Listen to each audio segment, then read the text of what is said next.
Start the morning right with a cup of Vinyl Tap. Nothing beats the refreshing taste of a hot, warm mug of Vinyl Tap. Enjoy your podcast in liquid form today. Vinyl Tap. Enjoy responsibly. 2, 1. Vinyl Tap. I'm Habibi. I'm Habibi. Habibi. I'm Habibi.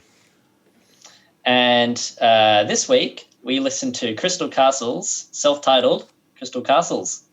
And wasn't that a dance adventure? Was everyone grooving along like I was? Part of it. The Part groove of had it? troughs and peaks. Yeah, there was some nice, fun dance moments and some not so fun, maybe And some dance moments. repetitive dance. What was that word, Yeah. Andrew? Can you say that again? I didn't catch it that time.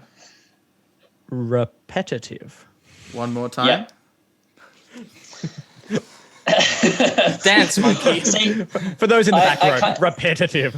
repetitive. So I kind of, I wasn't enjoying it until probably, I was about 6 songs in when I realized that I was listening to it wrong as an album. I stopped listening to it as like I'm going to sit down and listen to this album. And I was like, this is a dance track. Like, this is just an album. You've of just bangers. outlined the issue with Vinyl Tap. Right. We listen to things as albums. No, but it was sort of like I stopped kind of trying to. I knew that it was just going to be like 120 BPM, and it was just going to be beats. And so I just got into that zone of like, okay, I'm going to stop listening to different things and just imagine that I'm going to sit through an hour worth of beats. But here's the thing.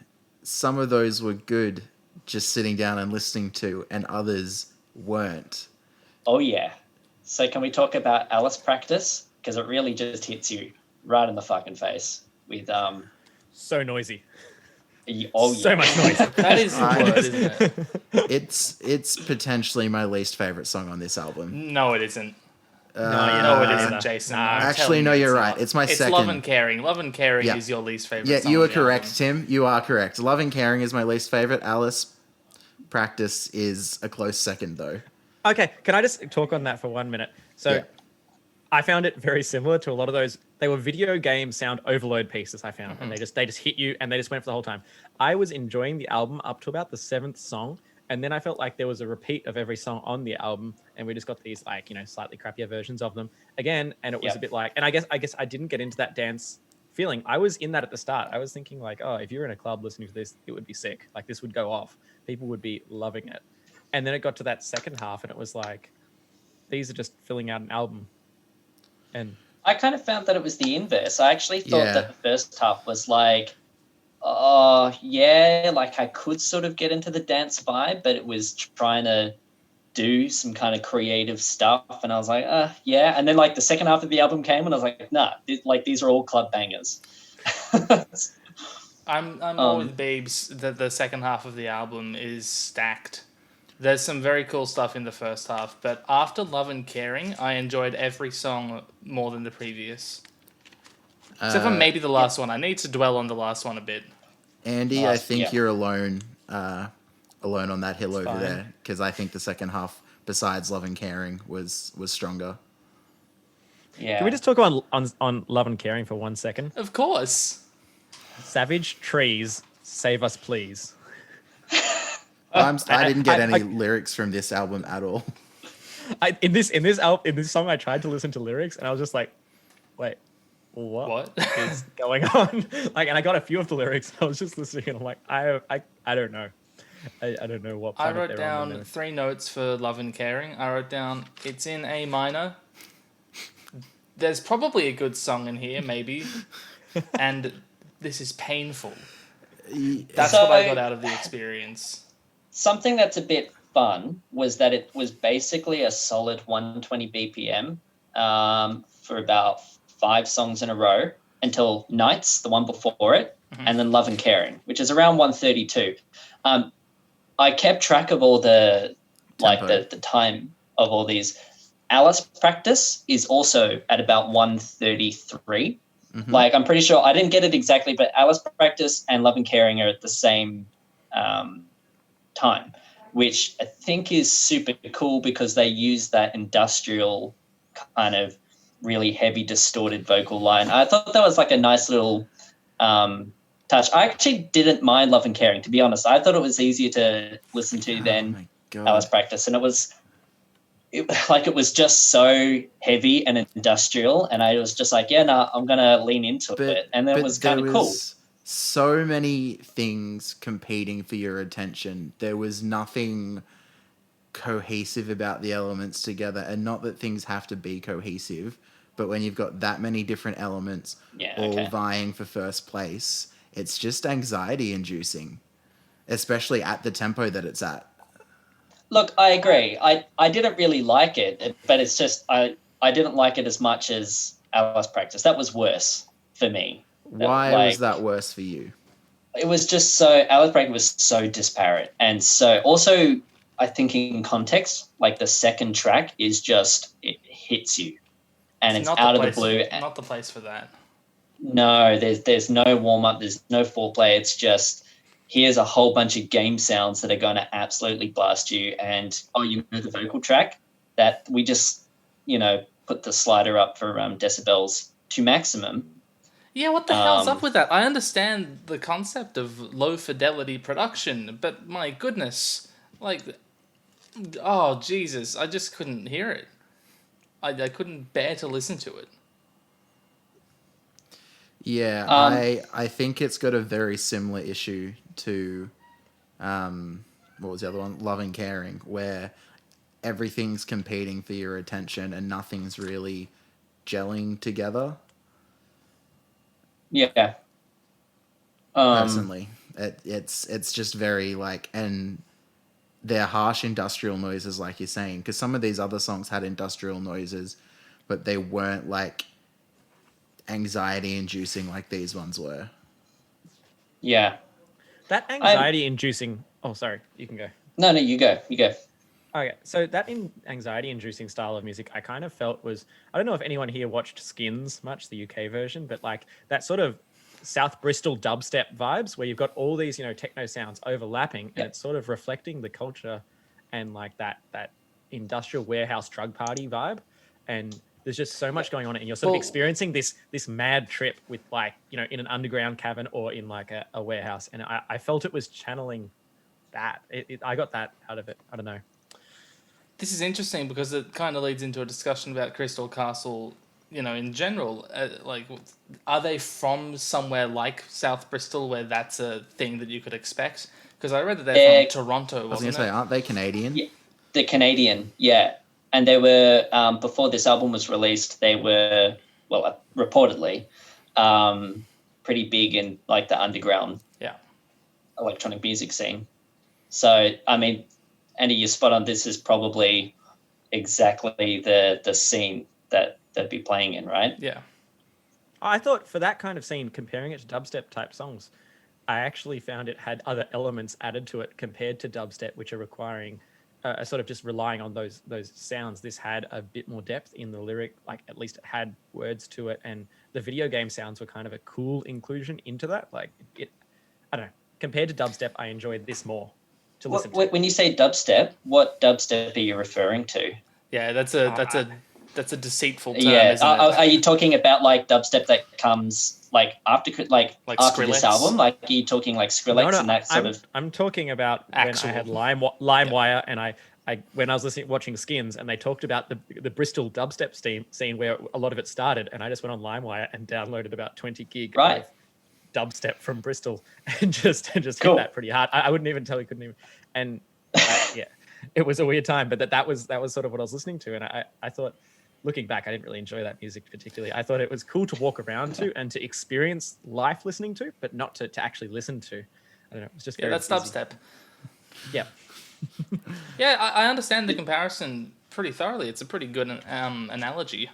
That it's basically dubstep, but instead of the wub wubs, it's bloopy bloops from an Atari 5200 or whatever.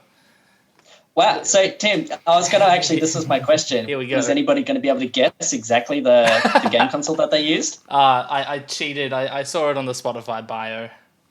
Okay, well, there you go. But I did hear things that you would hear in a Genesis soundtrack, and a lot of I've seen this called Nintendo Core, but I don't think that applies at all. I don't think Nintendo's consoles made sounds like this. I mean, they could, but they were never used like that. So I disagree with that term, although it seems pretty broad. Nintendo Core is maybe just like a. It's a video game. I know what a Nintendo is. It's right. The chiptune stuff was kind of interesting. It comparing it to sort of dance music today. I noticed there was some you get a lot of high pass filters, way less bass, and oomph of a drop in this stuff compared to what you get today. Everything today is so low end and really thick and hit you. I liked it. I liked how the bass was used throughout this. Yeah, I was going to say, I kind of Same. I made a note of that. Yeah. Liked that as well. I wasn't always a fan of the tone, but the bass lines that they generally had were pretty very nice. Interesting. Big octaves. Also, it's not just video game. It's not reminiscent of that stuff in tone. It's in composition as well. That it's reminding us of video games because soundtracks are full of octave bass lines just traveling from root note to root note, and these bloopy arpeggios and catchy hooks. It's a perfect analogy to try and link it towards pop music in that way. Yeah, right. That's probably why the whole thing works as well as it does. I think probably the weakest element of the album to me is the industrial origin. Is that? Yeah, or sounds, the industrial kind of tones that they were using throughout. Pop chiptune is enough. I don't think you need noise, even though it kind of is a logical conclusion of chiptune, especially if you're using a 5200. And something I really liked about Alice Practice actually was that it used white noise as percussion, which I really value that as a technique that composers were limited to in those times of video games. Yeah. Because they don't have drums on a fucking pokey chip or whatever. Yeah. Something that I kind of noticed, so the bass line had heaps of these pedal things, pedal movements like harkening back to sort of 80s disco, like that kind of vibe.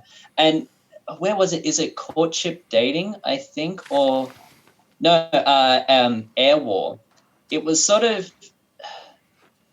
It gave me Stranger Things soundtrack vibe. It was very alien. It really had that sound of.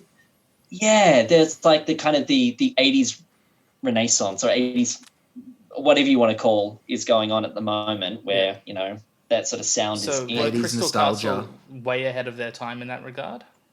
Well, maybe what people think is the 80s isn't the 80s. Oh, it definitely isn't. Stranger Things is they try, but it's very nostalgia goggled.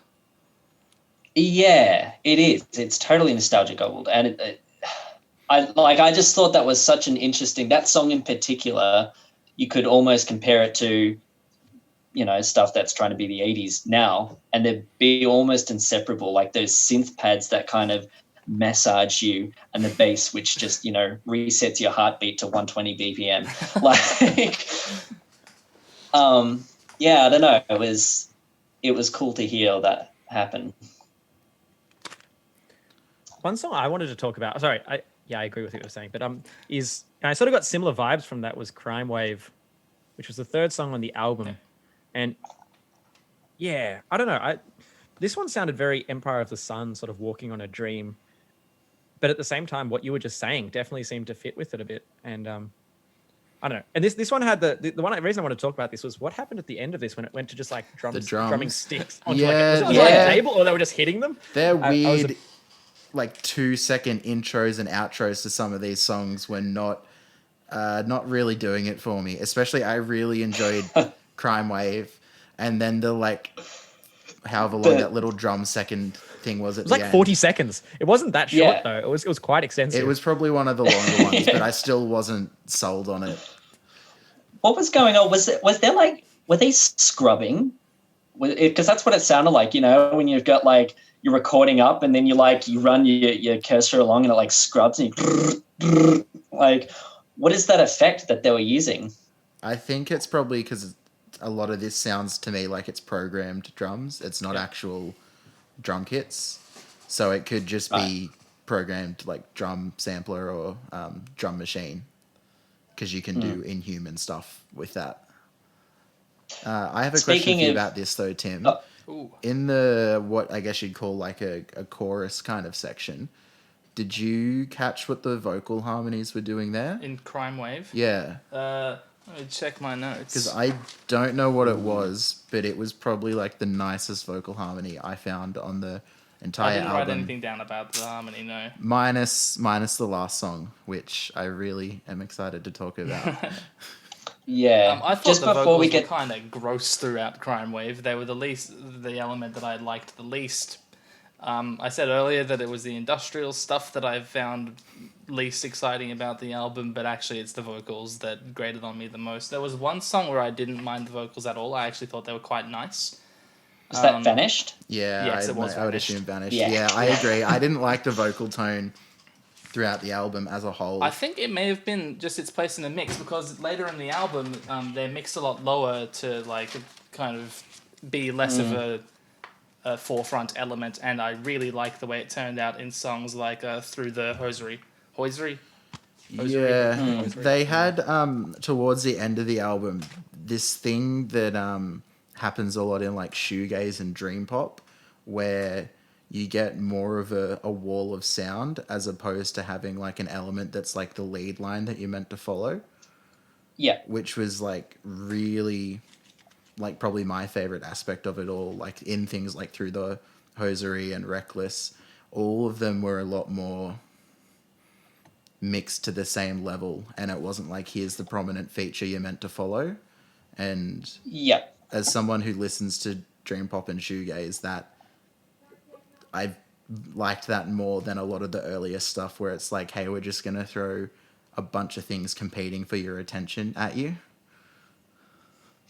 Yeah, making a lead line being like incredibly distorted vocal lines that have no melody, just right there piercing through, that's not really a pleasant experience. Although, so Untrust Us, The opener? was there a vocoder? The very first song, was there a vocoder going on, or did they have a synth with I think it was envelopes? I think changing it was the vowel sounds. samples La Coena, of another no es song. buena. I think it was samples of a song, and it was just the way that they processed it. Maybe For I the don't. It vocals. reminded me of it's a song called Bowser by John Wayne from like, I don't know, 2009, 2010, I think. But yeah, very, very similar, where it's like they used just envelopes over a synth sound to give it the different vowels, and it's like a really, really nice effect. I'm not sure if that was happening here though. It sounded like it, but not sure if anybody else I have noticed to look it. into that. I didn't write anything down No, about it. I thought it was a square wave. I just said that the main vocal is not clear. It could be another language. It could be gibberish, but I'm pretty sure It was Spanish. Well, It was Spanish? I That's thought- what he said, gibberish. The the cocaine is not good. I thought that It was just saying it on repeat. I thought that it was Wait, actually? La cocaína no es buena. Right. The whole song. That's great. Oh, well, that changes it And then entirely. does. it was like para something, para del salud, so like something about it's not healthy. It's just like cocaine isn't good. It's not healthy for the whole song. I love the opening. I thought that was hilarious because you think about like the people that are listening to this music are like going to be taking that, and it was Yeah. and it's like the opening of their album is Untrust Us. Cocaine's not good. It's like, what is going on? I like it. Well done. Oh, that's really cool. All right, so should we get to it? Tell Me What to Swallow, the last song. Oh, hell yeah. yes. Because firstly, it's like so much slower than the rest of the album. We And have an it's acoustic guitar. We have an acoustic guitar, and they do the very like dream pop shoegaze thing of just throwing a layer and wall of sound at you, where again, the vocals aren't above the guitar. It's all mixed very much the same level. And it's just this big wall that like hits you. Personally, You reckon it's a wall? fairly, if you go back, especially when you've got, I don't know how many vocal layers were there, but when you've got all those vocal layers there, there's nothing that's like, this is the one you should be listening to. I don't know. Personally, I thought it was the best song on the album, but I know I'm probably going to get pushback from that. I think it's the most compositionally inventive. And the reason, well, first of all, the first thing I wrote down is that and now for something completely different. Like, it really came out of nowhere. The thing I wanted to say was, it's in the key of F major. We've got B flats going on and nothing else. It's all good. Except there's no F chords the whole song. So, like, I don't know if it's exploring modality in that kind of thing. I just thought it was super cool that we're in this tonality, maybe, and we're ignoring the tonic completely. So it kind of gives it a B flat Lydian vibe, or D minor, but without the third. It's really interesting. Well, it definitely, for me, it felt like there was a story and a subtext to the whole album that I'd kind of missed until I got to this song. And I sort of want to re-listen to it now, because it was like, catching some of the lyrics. I don't know if you guys heard any of them. Where did I write them down? Like, Daddy's love completes me. And yeah, there's some kind of like bizarre lyrics going through, and I definitely feel like, I don't know, like that there is so much angst earlier on, and all those industrial tones for me were kind of suddenly put in a very different context when I heard this. And I thought it was super cool. I need to re-listen to it though and see if there is maybe a bit of a running story that's going through this. I disagree so hard on that. This felt like such a random assortment of songs to me. Like, for the most part, the timbre of them all were the same except for this one, but it was such a good song to end on. But in terms of song order and story, I just felt like it was just a random assortment of songs being put together. As far as I can glean, it is like it's just a collection of singles that they released beforehand. Right. Yeah. Andrew, do you have thoughts on Tell Me What to Swallow? Pretty good that they managed to get Beebs to think that. That's testament to how well ordered it is. Except I don't think it is well ordered, Andrew. It's just me here on a whim. Yeah. I liked it. The songs leading up to it sort of put me off, and I was kind of going, what is happening? It's just fast beats, repetitive, sitting there. I didn't like those songs that much, and then this came along and I was like, this is nice. My ears are happy.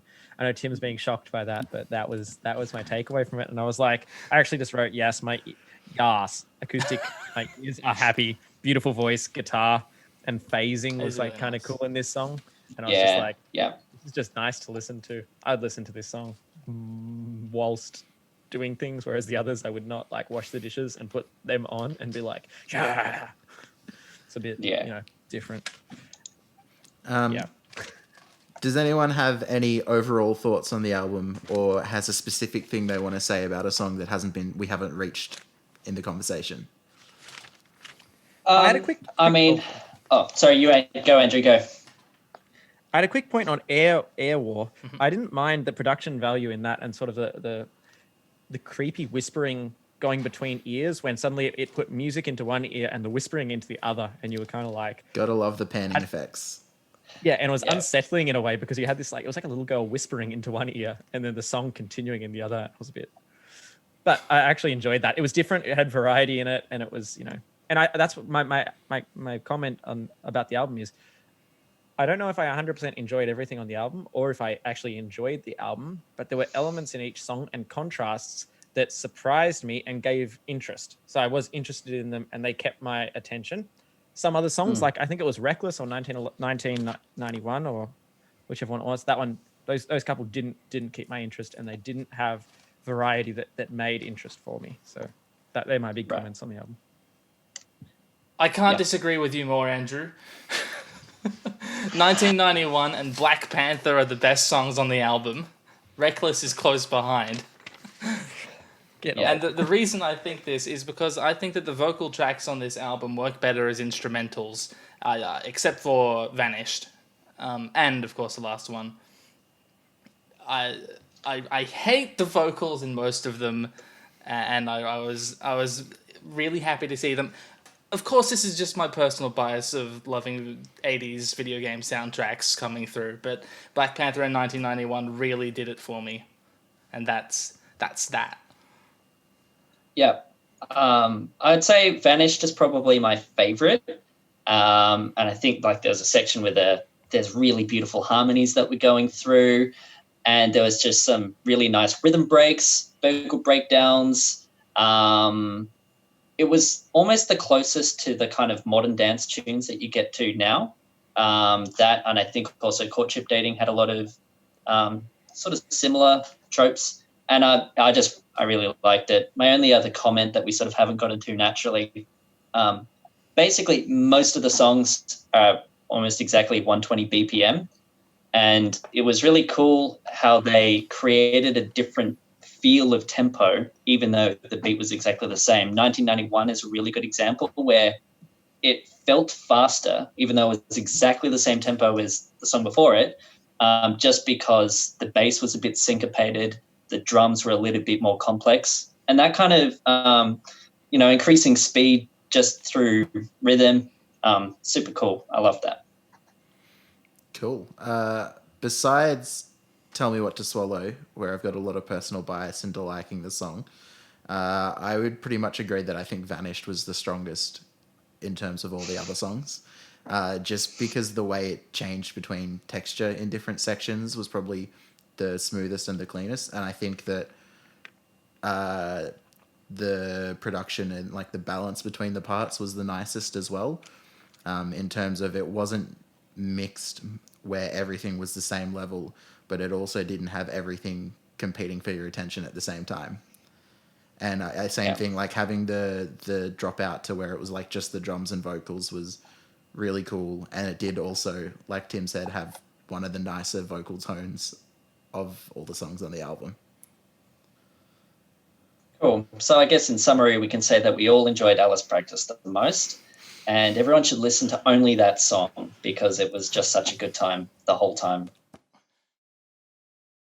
Click above to find out what else we've talked about in this theme. Click above to see other things